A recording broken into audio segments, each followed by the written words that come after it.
poder corrompe, e o poder absoluto corrompe absolutamente. Ninguém encarnaria melhor o conceito de poder absoluto que J.G. Rockefeller e seu monopólio energético, a Standard Oil Company. Uma corporação que nunca mais foi vista, capaz de controlar todo o mercado sozinha. O mercado do petróleo. O ouro já não era dourado, mas negro. Rockefeller tem a visão de criar a Standard Oil, que finalmente, depois de alguns anos, se transforma em um monopólio. Esse monopólio entrou em conflito com as leis dos Estados Unidos. E foi decidido dividir a empresa em várias empresas. Essas empresas, posteriormente, mudaram de nomes e surge então a Exxon, Mobil e Chevron. Posteriormente, foi acrescentada a Shell. Embora nem todas tenham a mesma origem, elas passaram a ser chamadas genericamente as Sete Irmãs porque eram realmente as empresas que moviam o mundo do petróleo. Pouco tempo depois do surgimento da indústria petrolífera, nasceria outra indústria energética, a elétrica. E dois homens se apropriariam dela, Thomas Alva Edison e J.P. Morgan. Edison fundou a Edison Electric Light Company, que logo se chamaria General Electric, com a ajuda de alguns dos homens mais poderosos dos Estados Unidos. A General Electric é a única empresa das 12 originais do Dow Jones que aparece na atualidade depois de 117 anos. Forbes a considera a terceira maior empresa do mundo. Além de inventor, Edison foi um homem com uma marcante visão empresarial.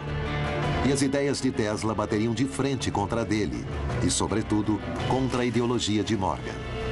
Ele se importava apenas com o dinheiro e o poder. Tirava do caminho todo aquele que o atrapalhasse. Uma guerra estava a ponto de começar. A Guerra das Correntes. Edison e Morgan estavam dispostos a tudo para dominar o mercado. Mas Tesla lutaria para impor suas ideias. Diesel também decidiu enfrentar o poder, algo que poderia ter lhe custado sua própria vida. Quando o invento vai contra seus interesses, a máquina que domina a energia é capaz de tudo. No entanto, pesquisadores como Tesla e Diesel lutaram para impor suas ideias revolucionárias para melhorar o mundo, pondo em risco suas carreiras e suas próprias vidas.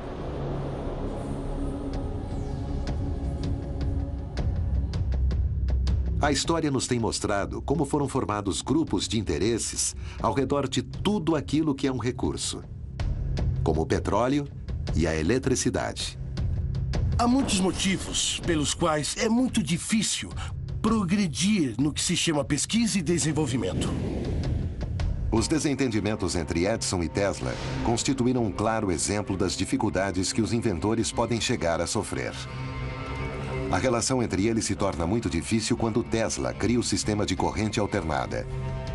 A princípio, Edison não lhe dava muita atenção. Sua soberba o impediria de prever o que estava a ponto de acontecer. E a história diz que ele estava trabalhando, fazendo furos em Nova York para estender os cabos de máquinas de corrente direta de Edison. Tesla não suportou nem o caráter, nem as tarefas, nem o trabalho para o qual o haviam designado. Então ele se demitiu. Tesla obteve ajuda de um engenheiro empresário que acreditou nas vantagens de seu invento, George Westinghouse. As vantagens que oferecia a corrente alternada em comparação com a direta eram enormes. E Thomas Alva Edison começou a sentir que perdia terreno diante de Tesla.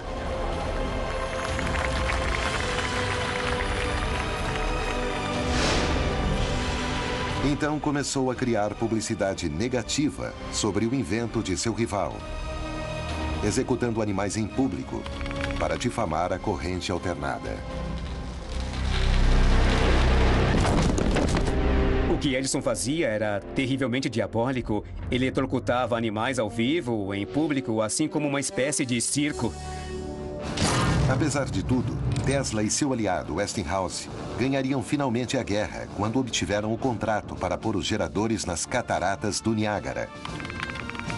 Recebendo tanta publicidade que Edison foi incapaz de sabotá-los.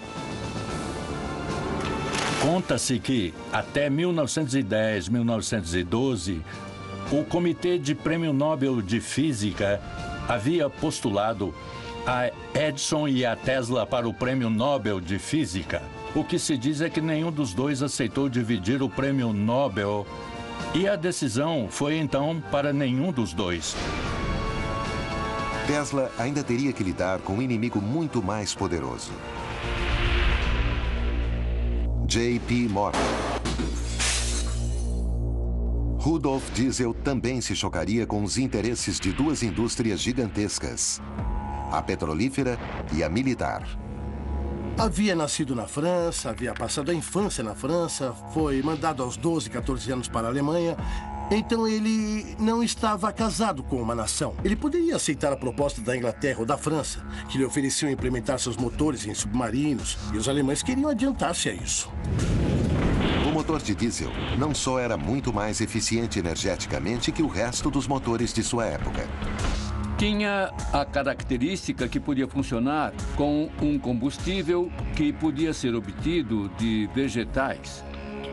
Isso dava ao motor diesel uma grande vantagem, mas, ao mesmo tempo, atrapalhava o crescimento econômico que as petroleiras poderiam projetar a partir da venda maciça das naftas.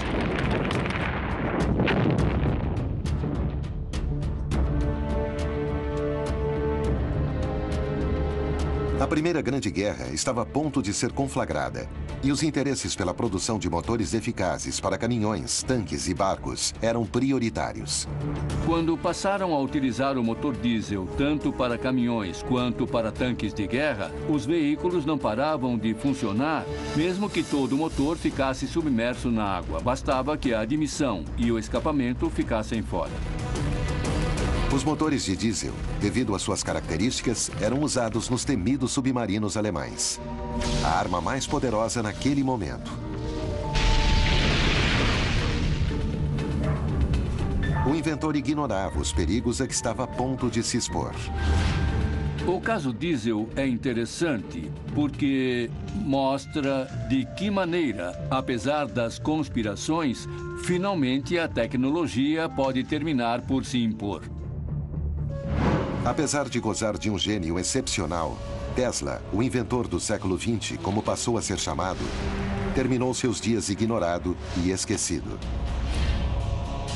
Sua queda começou quando o financiamento de suas pesquisas ficou nas mãos de J.P. Morgan, o sócio de Edison. Morgan percebeu o potencial que tinha a transmissão de ondas de rádio e decidiu financiar Tesla em seu projeto de construção da torre Wardenclyffe. Mas Tesla não só queria transmitir ondas de rádio com a torre, mas também eletricidade sem fio, capaz de ser usada por qualquer um, onde quisesse. Isso chocava diretamente com os interesses de Morgan. Como isso interferiria em seu negócio? Morgan tinha um monopólio sobre o cobre com que eram fabricados os cabos. De nenhuma maneira iria permitir que a pesquisa de Tesla progredisse. Ao ficar sabendo das intenções de Tesla, J.P. Morgan detém imediatamente o financiamento e logo a torre é demolida, prejudicando a reputação de Tesla para sempre. Além disso, seu laboratório foi saqueado e seus planos desapareceram.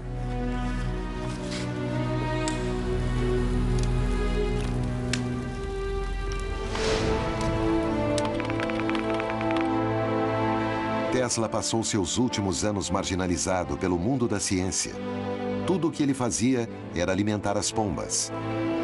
O inventor acabou se refugiando na suíte 3327 do Hotel New Yorker.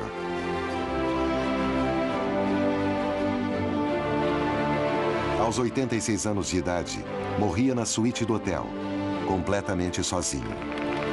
Em tal condição, falecia um dos mais brilhantes cientistas contemporâneos.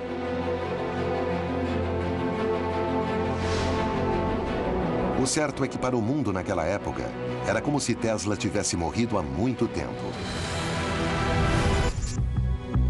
Sempre prejudicado por Edison e sua máquina de relações públicas, nunca teve seu merecido reconhecimento. Poucos dias depois, uma camareira o encontra morto no hotel de Nova York, onde vivia, e liga para o FBI. Naquela época, Hoover era o diretor do FBI e ele ordena que todos os pertences de Tesla sejam recolhidos imediatamente. E desde aquele momento, tudo relacionado a Tesla passa a ser top secret nos Estados Unidos, inclusive seu nome. Isso nos ocultou o verdadeiro alcance de seu legado. Tesla ficou totalmente ignorado. Ele saiu dos âmbitos universitários, acadêmicos, teóricos, filosóficos, não aparecia. Até que outra vez, estendendo sua pesquisa, e a importância de tais pesquisas é que outra vez voltou a nascer um mito e a história desse gênio da humanidade.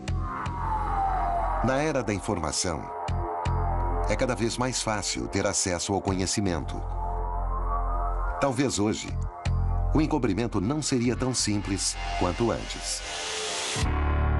Já não se pode enganar todas as pessoas o tempo todo. Bem, também não se pode adiar e frustrar uma contribuição valiosa para sempre. Antes de morrer, Tesla disse enigmática e profeticamente: o presente é deles, mas o futuro pelo qual realmente trabalhei é meu. A quem se referia Tesla quando disse eles? Nunca saberemos se eles tiveram algo a ver com os misteriosos eventos que ocorreriam com diesel.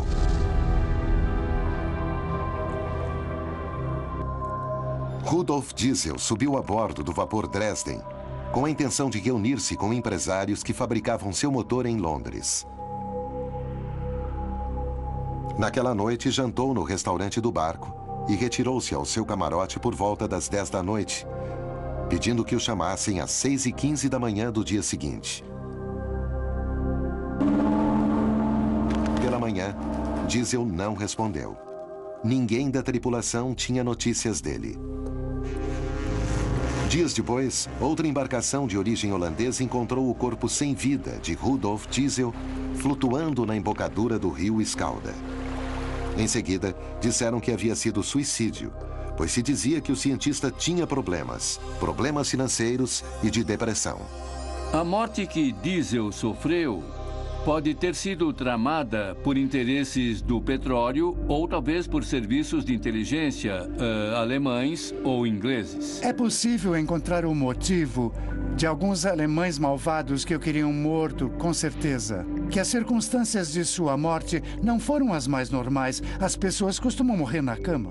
Rudolf Diesel começa com seu projeto em 1899. Em 1913, amanhece flutuando em um rio.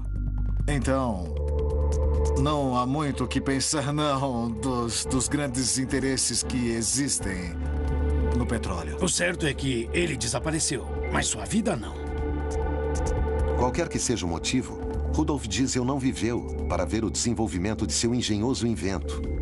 E nós jamais poderemos saber qual de suas teorias é certa. Antes de morrer, Diesel deixou por escrito sua visão de um futuro em que o petróleo não seria a indústria dominante.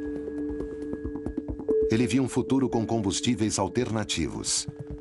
Uma visão que é amplamente compartilhada por especialistas na América Latina. A América Latina tem a matriz energética mais limpa do mundo. Mas o motor de diesel, em princípio, funcionava com uma ampla variedade de combustíveis. Após sua morte, os motores diesel só se desenvolveram para funcionar exclusivamente com derivados do petróleo. Casualidade? Conspiração? Ou oportunismo? Um multimilionário se suicida, cai no rio? Isso tudo pelo dano que o dinheiro ia lhe causar? Não, eu acho que a teoria da conspiração é muito bonita, muito romântica e muito atrativa e que deve ser explorada. Mas não temos nenhuma prova, não tivemos nunca nenhuma confissão de um alemão, não tivemos